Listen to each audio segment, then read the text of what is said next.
نحمده ونصلي على رسوله الكريم أما بعد رب اشرح لي صدري ويسر لي أمري واحلل عقدة من لساني يفقهوا قولي۔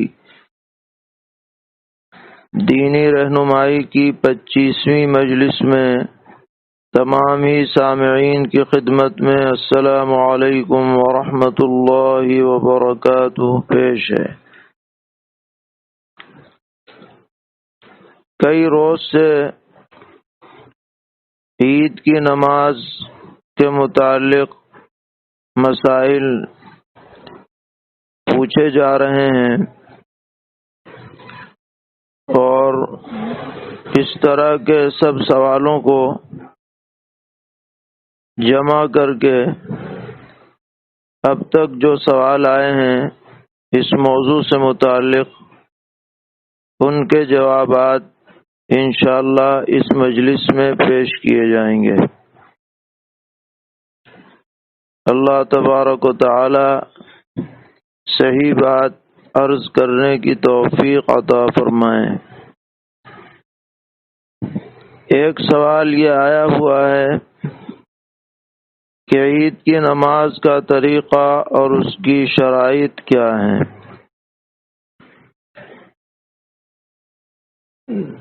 تو اس کا جواب یہ ہے کہ عید کے لیے وہ سبھی شرائط ہیں جو جمعے کی نماز کے لیے ملحوظ رکھی جاتی ہیں۔ مثلا بڑی آبادی ہونی چاہیے اور ایسی جگہ پر عید کی نماز ہونی چاہیے جہاں کسی کو آنے جانے کی روک ٹوک نہ ہو، اور کم از کم امام کے علاوہ 3 مرد جماعت میں شریک ہونے چاہیے۔ تو جس طرح جمعے میں یہ شرائط ہیں اسی طرح عید میں بھی ہیں۔ البتہ جمعے میں یہ ہے کہ نماز سے پہلے خطبہ دینا ضروری ہوتا ہے، اور عید کی نماز میں خطبہ واجب نہیں ہے بلکہ سنت ہے، اور وہ عید کی نماز کے بعد ہے۔ اور دوسرا فرق یہ ہے کہ جمعے کی نماز تو 2 رکعت عام نمازوں کی طرح ادا کی جاتی ہے جہری قرات کے ساتھ، جیسے فجر کی نماز پڑھنے کا طریقہ ہے ویسے ہی جمعے کا بھی طریقہ ہے۔ لیکن عید کی نماز میں 2 رکعت 6 زائد تکبیروں کے ساتھ پڑھی جاتی ہے، اور یہ 6 زائد تکبیریں اس طرح ہوتی ہیں کہ آدمی عید کی نماز کی نیت کرتا ہے، دل میں ارادہ کرتا ہے کہ میں 2 رکعت عید کی نماز پڑھنے جا رہا ہوں 6 زائد واجب تکبیروں کے ساتھ۔ اس کے بعد پھر اللہ اکبر کہہ کر نیت باندھ لیتا ہے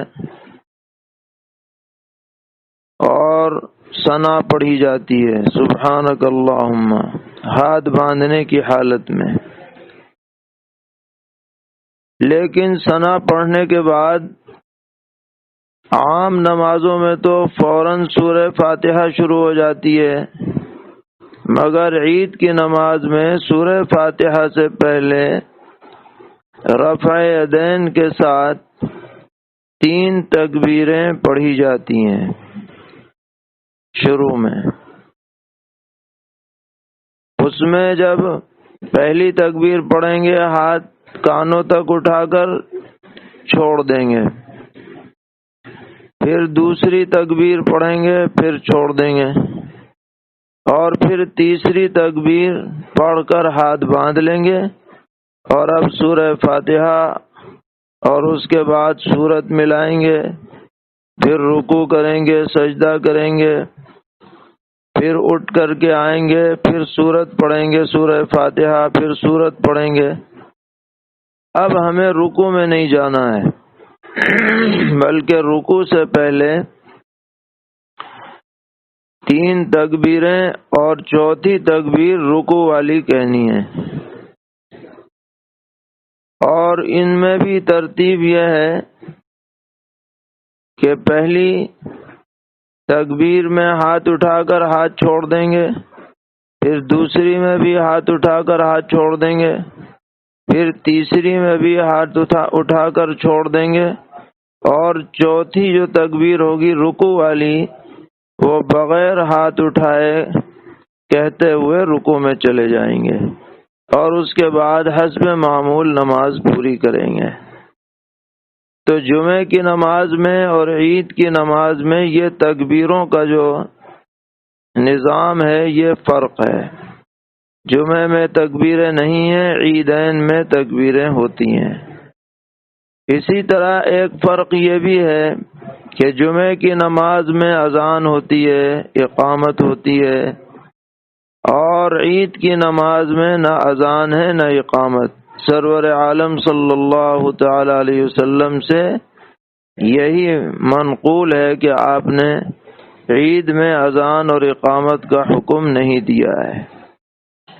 تو جو لوگ بھی عید کی امامت کرنے والے ہیں انہیں خاص طور پر عید سے پہلے تیاری کر لینی چاہیے کہ کس طریقے پر انہیں عید کی نماز ادا کرانی ہے،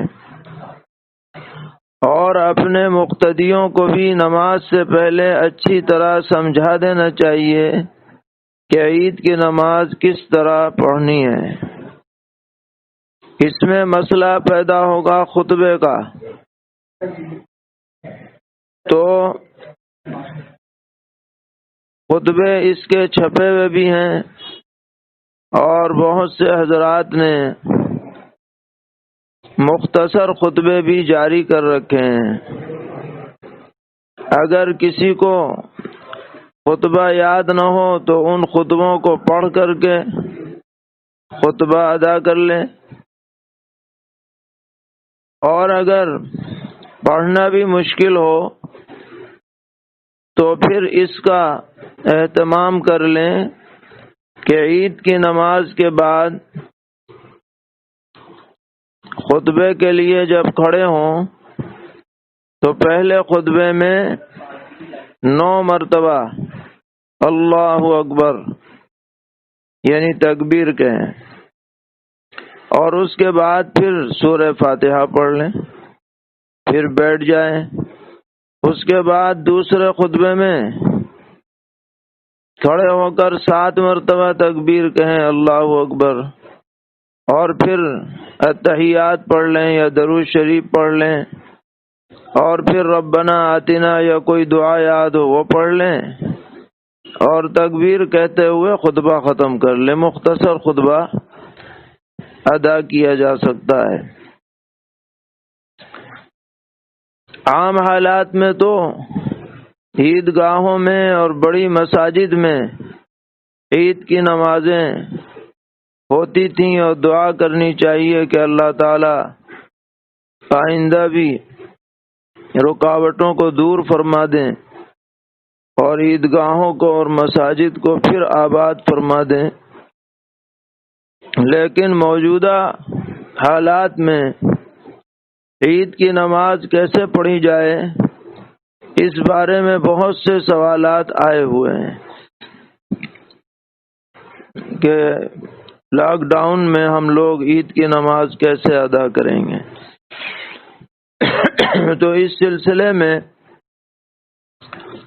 اکابر علماء کرام کی طرف سے اور مرکزی اداروں کی طرف سے فتاوی اور اعلانات جاری ہو چکے ہیں کہ جہاں جہاں بھی مساجد میں یا دیگر جگہوں میں شرعی شرائط کے ساتھ عید ادا کی جا سکتی ہو وہاں عید کی نماز باجماعت پڑھی جائے، چاہے وہ مساجد میں ہو یا ایسی جگہوں پر ہو جہاں کسی کو آنے جانے سے روک ٹوک نہ ہو، تو وہاں پر عید کی نماز ادا کر لی جائے، اور کوشش کی جائے کہ جا بجا ایسا نظام بنے کہ زیادہ سے زیادہ لوگ اس طرح کی عام جماعتوں میں شریک ہو سکیں۔ لیکن اگر کوشش کے باوجود لوگ رہ جائیں، جیسا کہ اس کا بہت امکان ہے کہ بعض جگہ پر زیادہ اجتماع نہیں ہو سکے گا، بعض جگہ امام نہیں مل سکے گا، بعض جگہ اذن عام کی شرط نہیں پائی جائے گی، تو ایسے لوگ اگر رہ جائیں تو ان کے لیے یہ حکم ہے کہ وہ اپنے گھروں میں اگر چاہیں تو بطور نفل کے 4 رکعت چاشت کی نماز تنہا پڑھ لیں۔ صحابی رسول فقیہ الامت حضرت عبداللہ ابن مسعود رضی اللہ تعالی عنہ سے منقول ہے کہ جس کی عید کی نماز چھٹ جائے وہ اپنے گھر میں 4 رکعت نماز ادا کر لے۔ تو ہمیں بھی حضرت کے اس ارشاد کے موافق جو لوگ باوجود کوشش کے عید کی جماعت میں شریک نہ ہو سکیں، وہ چاشت کی نماز پڑھ لیں اور اللہ تعالی سے اجر و ثواب کی امید رکھیں اور اللہ کے دربار میں شکر بجا لائیں۔ ایک سوال یہ کیا گیا ہے کہ کیا عید کی جماعت میں 2 آدمی بھی کافی ہیں، 3 کی شرط نہیں ہے؟ تو جواب یہ ہے کہ اگرچہ بعض فقہی عبارتوں سے ایسا مفہوم ہوتا ہے کہ 2 آدمی کی جماعت کے ساتھ بھی عید ہو سکتی ہے، لیکن یہ راجح قول نہیں ہے۔ صحیح بات یہی ہے کہ عید کے لیے بھی وہی شرطیں ہیں جو جمعے کے لیے ہیں، لہذا عید میں امام کے ساتھ کم از کم 3 آدمی شریک ہونے چاہیے مرد، جبھی عید کی نماز درست ہوگی۔ عید کی نماز کوئی چھپ کر پڑھی جانے والی نماز نہیں ہے کہ اکا دکا لوگ جمع ہو کے اور اپنا پڑھ لیں، بلکہ جہاں تک ہو سکے اسے عمومی انداز میں پڑھنے کی ضرورت ہے۔ ایک سوال یہ آیا ہے کہ عید کی نماز کے بعد پہلے خطبہ پڑھا جائے گا یا دعا مانگی جائے گی؟ تو نماز کے بعد جیسے دیگر نمازوں کے بعد دعا کا حکم ہے، اسی پر قیاس کرتے ہوئے عید کی نماز کے بعد بھی دعا کی جائے گی، اور خطبے میں تو آخر میں خود دعا ہوتی ہی ہے۔ خطبے کے آداب میں ہے کہ دعائیہ کلمات اس میں شامل ہوں، اس لیے اس میں جب دعا ہو جائے گی پھر دوبارہ دعا کی کیا ضرورت ہے؟ لہذا بہتر یہی ہے کہ نماز عید کے بعد دعا کرا دی جائے۔ ایک سوال یہ آیا ہے کہ موجودہ حالات میں نماز عید مساجد میں کتنی مرتبہ کر سکتے ہیں اور مسجد سے باہر ایک جگہ پر کتنی مرتبہ عید کی نماز پڑھ سکتے ہیں؟ تو مساجد کے بارے میں تو فتویٰ یہی ہے کہ بلا شدید ضرورت کے دوبارہ جماعت وہاں نہ کی جائے، اس میں حالات کے اعتبار سے انتشار بھی ہو سکتا ہے اور جو حکومتی ہدایات ہیں ان کی خلاف ورزی بھی ہو سکتی ہے، البتہ مسجد کے علاوہ جو کھلی جگہیں ہیں جہاں پر شرائط پائی جا رہی ہیں جمعہ اور عید کی، وہاں پر نظام بنا کر کے اگر کئی مرتبہ بھی الگ امام الگ مقتدیوں کے ساتھ عید یا جمعے کی نماز پڑھی جائے تو اس میں کوئی حرج کی بات نہیں ہے۔ مسجد والا حکم ان جگہوں پر لاگو نہیں ہوتا ہے، لیکن دیگر شرائط کا لحاظ رکھنا ضروری ہے۔ ایک صاحب نے پوچھا ہے کیا دروازہ بند کر کے گھر کے اندر عید کی نماز ہو سکتی ہے؟ تو دروازہ بند کر کے عید کی نماز درست نہیں ہوگی، کیونکہ عام اجازت والی شرط نہیں پائی جا رہی ہے۔ ایک سوال پوچھا گیا ہے کہ اگر امام صاحب مسجد میں نماز پڑھا رہے ہوں اور ان کی نماز لائیو نشر کی جائے تو باہر والوں کے لیے ان کی اقتداء میں عید کی نماز پڑھنی درست ہوگی یا نہیں؟ تو اس کے بارے میں اچھی طرح یاد رکھنا چاہیے کہ شریعت کی نظر میں جماعت قائم کرنے کے لیے اور جماعت سے جڑنے کے لیے کچھ شرطیں ہیں۔ ان شرطوں میں سے ایک اہم شرط یہ ہے کہ جماعت میں اور مقتدی کے درمیان میں زیادہ فاصلہ نہیں ہونا چاہیے، اور زیادہ فاصلے کی حد حضرات فقہاء کرام نے یہ متعین فرمائی ہے کہ کوئی ایسا راستہ ہو جہاں سے گاڑی گزر سکے، یا کوئی ایسی نہر ہو جس میں کشتی گزر سکے۔ اگر امام اور مقتدیوں کے بیچ میں یا اگلی صف اور پچھلی صف کے درمیان میں اتنا فاصلہ ہو جائے گا تو پیچھے والوں کی نماز اس جماعت کے ساتھ مل کر کے درست نہیں ہوگی۔ یہ ہمارے فقہا نے اپنی کتابوں میں تحریر فرمایا ہے۔ ہو سکتا ہے کہ بعض دیگر ائمہ کے ہاں اس میں کچھ گنجائش ہو، یا بعض ائمہ کے اس بارے میں اقوال منقول ہوں، لیکن ہمیں اپنے فقہا پر اعتماد کرتے ہوئے جو محتاط رائے ہے، جس میں یقینی طور پر ہماری نماز درست ہوتی ہے، اسی پر عمل کرنا چاہیے۔ ہمارے سلف صالحین نے ہمیں یہ تعلیم دی ہے کہ جس علاقے میں جن علماء کے قول پر عمل کیا جاتا ہو وہاں انہی کی رائے پر اعتماد کیا جاتا رہے گا۔ چنانچہ امام دارمی رحمۃ اللہ علیہ نے سنن دارمی میں لکھا ہے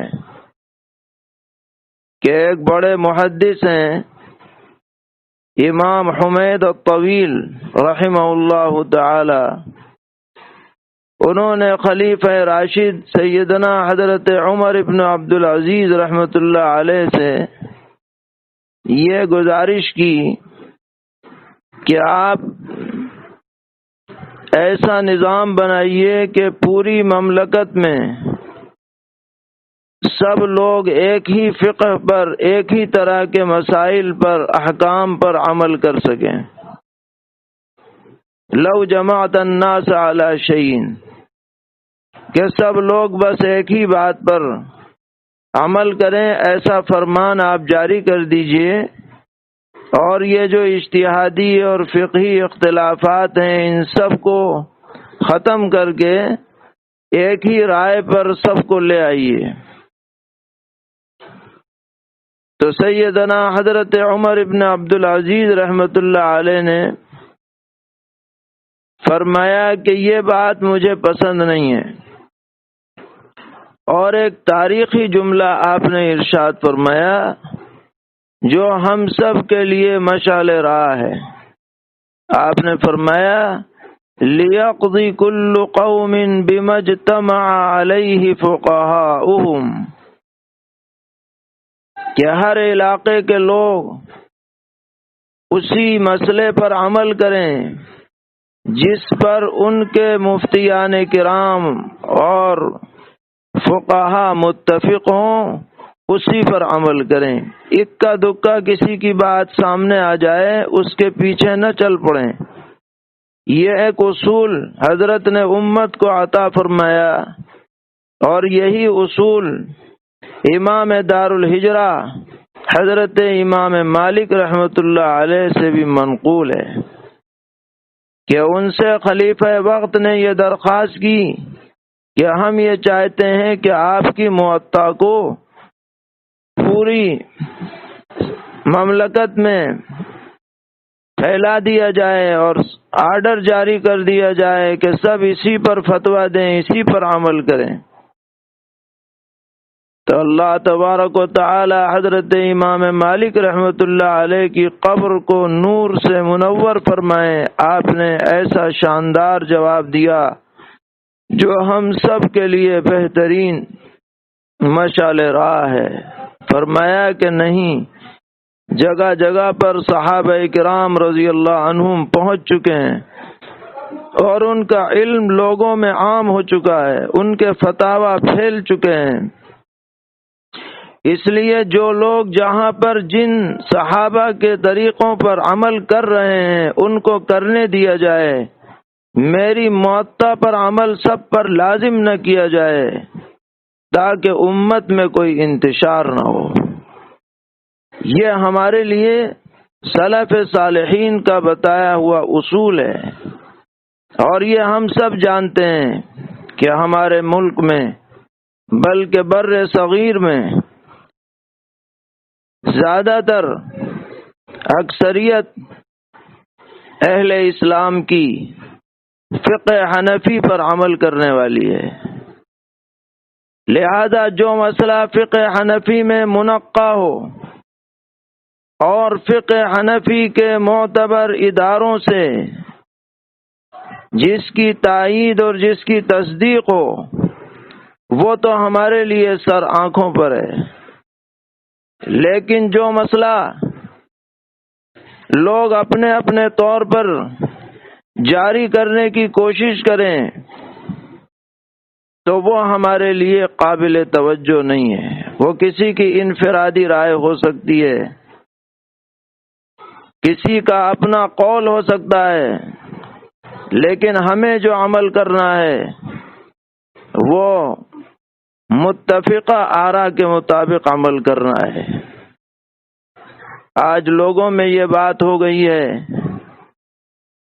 کہ تھوڑے تھوڑے دنوں میں کوئی نہ کوئی نئی نئی باتیں لوگ اپنی طرف سے جاری کرتے ہیں جس سے عوام میں انتشار ہوتا ہے۔ شریعت میں ہر چیز کا حل موجود ہے، ہماری فقہ کے اندر بھی حل موجود ہے کہ اگر عید کی نماز شرائط کے ساتھ ادا نہیں کی جا سکی تو فقیہ الامت حضرت عبداللہ ابن مسعود رضی اللہ تعالی عنہ کے ہدایت کے مطابق چاشت کی نماز پڑھ لو۔ معذوری کی بات ہے، کوئی خوشی سے تو چھوڑ نہیں رہا، دل محسوس کر کے اور طبیعت پر بوجھ ڈال کر کے عید سے آدمی محروم ہونے کی بنیاد پر یہ نماز پڑھے گا، ہو سکتا ہے اللہ تبارک و تعالی اس کے بدلے میں اسے عظیم الشان اجر و ثواب سے مالا مال فرمائے۔ اس لیے ادھر ادھر کی باتوں میں نہ پڑھ کر معتبر اداروں کی طرف سے جو ہدایات جاری کی گئی ہیں ان پر عمل کرنا چاہیے۔ اور اگر جماعت سے نماز پڑھنی ہے تو اقتداء کی تمام شرائط کو پیش نظر رکھنا چاہیے۔ اگر وہ شرطیں ہیں تو جماعت درست ہے، اور اگر وہ شرطیں نہیں ہیں تو محض جدید آلات کے ذریعے سے دور رہ کر کے جماعت میں شرکت درست نہیں ہوگی۔ اسی طرح اسی ضمن میں یہ بھی سوال ہے کہ اگر ہم ایسا کر لیں کہ جماعتیں تو اپنے اپنے گھروں میں الگ کر لیں، لیکن خطبہ لاؤڈ اسپیکر کے ذریعے جو مسجد سے پڑھا جائے اس کو سن لیں، تو یہ طریقہ بھی صحیح نہیں ہے۔ ہر جماعت کے لیے خطبہ مستقل سنت ہے، یہ نہیں کہ ایک خطبہ سب جماعتوں کے لیے کافی ہو جائے گا۔ ہر جماعت کے لیے الگ خطبہ ہونا چاہیے، اور اس سنت پر عمل کی کوشش کرنی چاہیے۔ اسی ضمن میں یہ بھی سوال ہے کہ کیا ہم بیٹھک میں عید کی نماز پڑھ سکتے ہیں جہاں سب کو آنے جانے کی اجازت ہے؟ جی ہاں، پڑھ سکتے ہیں۔ اگر کوئی اور حرج نہ ہو تو وہاں نماز ہو سکتی ہے، اور اگر ضرورت ہو تو کئی مرتبہ بھی الگ امام الگ مقتدیوں کے ساتھ ہو سکتی ہے۔ ایک سوال یہ کیا گیا کہ مسجد میں 5 وقتہ نماز ادا کی جاتی ہے لیکن یہاں جمعہ نہیں ہوتا ہے، تو کیا لاک ڈاؤن کے دوران اس مسجد میں عید کی نماز ہو سکتی ہے؟ اگر سب شرطیں پائی جائیں تو عید پڑھ سکتے ہیں مسجد میں، آبادی بڑی ہو اور اذن عام ہو، لوگوں کو آنے جانے سے روک ٹوک نہ ہو تو نماز درست ہو جائے گی۔ ایک سوال یہ کیا گیا کہ ایسی آبادیاں جہاں جمعہ اور عیدین کی شرائط نہیں پائی جاتی ہیں، البتہ عید کافی دنوں سے ہوتی آئی ہے، تو وہاں پر عید قائم کرنے کا کیا حکم ہے؟ جب وہاں شرائط متحقق نہیں ہے تو وہاں عید کی نماز نہ پڑھی جائے، کسی کو پڑھنا ہو تو چاش کی نماز پڑھ لے۔ ایک سوال یہ ہے کہ ایک امام نماز عید پڑھانے کے بعد دوسری نماز عید کا خطبہ دے سکتا ہے یا نہیں؟ نہیں دے سکتا، اس لیے کہ خطبہ جماعت کے تابع ہے، یہ طریقہ صحیح نہیں ہے۔ جو لوگ دوسری جماعت میں شریک ہیں، جس نے وہاں امامت کی ہے وہی خطبہ دے دے، اور خطبہ کوئی مشکل نہیں ہے، یہ نہیں کہ لمبا چوڑا خطبہ پڑھا جائے، وہی قرآن کی چند آیتیں چند تکبیرات پڑھنی ہیں جیسا کہ ہم نے شروع میں بتایا، اس لیے کوئی پریشانی کی بات نہیں ہے۔ جہاں عید کی نماز بشرائط ادا کی جا رہی ہو وہاں خطبہ بھی بآسانی ادا ہو سکتا ہے۔ عید کی نماز میں 12 زائد تکبیریں ہیں یا 6؟ تو اس سلسلے میں کئی روایتیں صحابہ سے منقول ہیں۔ حنفیہ کے نزدیک زیادہ معتبر روایت سیدنا حضرت عبداللہ ابن مسعود رضی اللہ تعالی عنہ کی ہے، جس میں 6 تکبیروں کا اسی ترتیب کے ساتھ ذکر ہے جس کا ہم نے شروع میں عرض کیا تھا، لیکن دیگر صحابہ سے دیگر تکبیرات کی تعداد بھی منقول ہے، اسی لیے ہمارے فقہاء نے لکھا کہ اولیٰ ہے کہ 6 تکبیریں ہوں۔ اگر کوئی زائد تکبیر کہہ دے تو نماز اس سے فاسد نہیں ہوتی ہے۔ ایک اہم سوال یہ آیا ہے کہ عید کی نماز میں اگر سجدہ سہو والی کوئی بات پائی جائے تو کیا حکم ہے؟ تو اس بارے میں سمجھنا چاہیے، خصوصاً آج کل کے حالات میں، کہ فقہاء نے لکھا ہے کہ اگر مجمع کثیر ہو اور کسی سجدہ سہو کی بات کی بنیاد پر اگر سجدہ سہو کیا جائے تو مجمع میں انتشار کا اندیشہ ہو، تو ایسی صورت میں موجب سجدہ سہو پائے جانے کے باوجود عیدگاہ میں یا بڑی مسجدوں میں سجدہ سہو نہیں کیا جائے گا، بغیر سجدہ سہو کے نماز ہو جائے گی۔ لیکن آج کل کے ماحول میں جب 5-10 آدمی ہی نماز پڑھ رہے ہیں، مجمع کثیر نہیں ہے، اور کوئی فتنے کا بھی اندیشہ نہیں ہے، انتشار کا بھی اندیشہ نہیں ہے، تو اگر اس میں کوئی موجب سجدہ سہو بات پائی گئی، مثلا تکبیریں چھوٹ گئیں یا اور کوئی بات پائی گئی، تو پھر سجدہ سہو کرنا پڑے گا۔ اس کی بھی صراحت فقہا نے کی ہے کہ جہاں مجمع کثیر نہ ہو اور فتنے کا اندیشہ نہ ہو تو حسب معمول سجدہ سہو کیا جائے گا۔ پوچھا ہے کہ عید کا خطبہ پڑھنا تو سنت ہے، لیکن سننے کا کیا حکم ہے؟ سننا واجب ہے، اگر بیٹھے رہے وہاں، اٹھ کر کے آ گئے تو کچھ نہیں۔ پوچھا ہے کہ ہم لوگ جماعت کے ساتھ نماز کم از کم کتنے سال کے حافظ لڑکے کے پیچھے ادا کر سکتے ہیں؟ کیا جمعہ و عید کی نماز بھی شامل ہے؟ 15 سال کا لڑکا ہو یا بالغ ہو چکا ہو 15 سال سے پہلے تو اس کے پیچھے نماز درست ہو جائے گی۔ پوچھا ہے کہ عید کے دن عیدی لینے دینے کا شرعی کیا حکم ہے؟ کیا یہ حضور سے ثابت ہے؟ عیدی لین دین نہ واجب ہے، نہ فرض ہے، اور نہ صراحتاً پیغمبر علیہ الصلوۃ والسلام سے اس کا ثبوت ملتا ہے۔ البتہ بعض سلف صالحین میں، جیسے کہ حضرت حماد ابن ابی سلیمان، ان کے بارے میں آتا ہے کہ انہوں نے یہ معمول بنا رکھا تھا کہ اپنے لوگوں کو عید کے دن یا عید کے بعد کچھ ہدیہ پیش کیا کرتے تھے۔ لیکن 2 باتیں پیش نظر رکھنی چاہیے جن سے اگر نیت درست ہو تو انشاءاللہ اس عمل کا استحباب ثابت ہو جائے گا۔ ایک تو یہ کہ پیغمبر علیہ السلام نے ہدیہ دینے کا حکم دیا ہے، اور ہدیہ دینے سے محبت میں اضافے کی بات بھی فرمائی ہے۔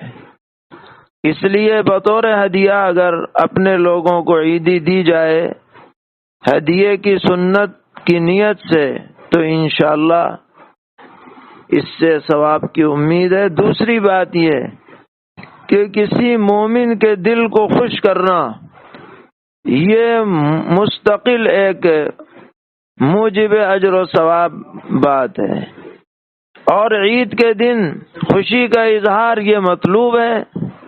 اس لیے بچوں کا دل خوش ہو، رشتہ داروں کا دل خوش ہو، پڑوسیوں کا دل خوش ہو، آنے جانے والوں کا دل خوش ہو، اس نیت سے اگر عید دی جائے تو اس سے منع نہیں کیا جائے گا، بلکہ ایسا دینا بہتر اور افضل ہوگا۔ اسی طرح عید کی مبارکباد بھی دی جا سکتی ہے، اس بارے میں بھی سوال کیا گیا تھا۔ چونکہ عید خوشی کا موقع ہے، اس لیے عید کی مبارکباد دینے میں بھی کوئی حرج کی بات نہیں ہے۔ ایک اہم سوال ہے، چونکہ کل جمعۃ الوداع آنے والا ہے تو اس بارے میں پہلے بھی بات بتائی جا چکی ہے کہ ایک میسج گردش کرتا ہے، ہر سال ہی پتہ نہیں کہاں سے نکل کے آ جاتا ہے کہ آخری جمعے کو یا اس سے پہلے قضائے عمری کی نماز پڑھی جائے 2 رکعت خاص انداز میں، تو اس سے اتنے سال کی فرض نمازیں معاف ہو جائیں گی۔ اس طرح کا ایک میسج گردش کرتا ہے، تو یہ سراسر من گھڑت ہے، موضوع ہے۔ اس کو پھیلانا، اس کو عام کرنا یا اس پر یقین کرنا بالکل جائز نہیں ہے۔ قضا نماز جو قضا ہوئی ہے اسے ادا کیا جائے گا جبھی وہ ادا ہوگی۔ اسی طریقے پر اگر آدمی ایسی حالت میں دنیا سے چلا گیا کہ اس کے ذمہ قضا رہ گئیں، تو اسے انتقال سے پہلے فدیہ دینے کی وصیت کرنی چاہیے۔ ایسے معاف نہیں ہوگا کہ کوئی 2 رکعت پڑھ لے اور سب معاف ہو جائیں فرض نمازیں، تو خلاف عقل ہے یہ بات کہ نفل پڑھ کر کے اور فرض معاف کی جا رہی ہے۔ تو ایسے میسج نہیں پھیلانے چاہیے۔ اسی طرح ایک سوال یہ بھی ہے کہ کیا جمعۃ الوداع میں الگ کوئی خطبہ پڑھا جاتا ہے؟ تو یہ بات بھی بے اصل ہے۔ شریعت میں آخری جمعے کے لیے، جو رمضان کا آخری جمعہ ہے، اس کے لیے کوئی الگ خطبہ منقول نہیں ہے۔ جیسے عام جمعے کے خطبے ہیں ایسے یہ بھی ہے،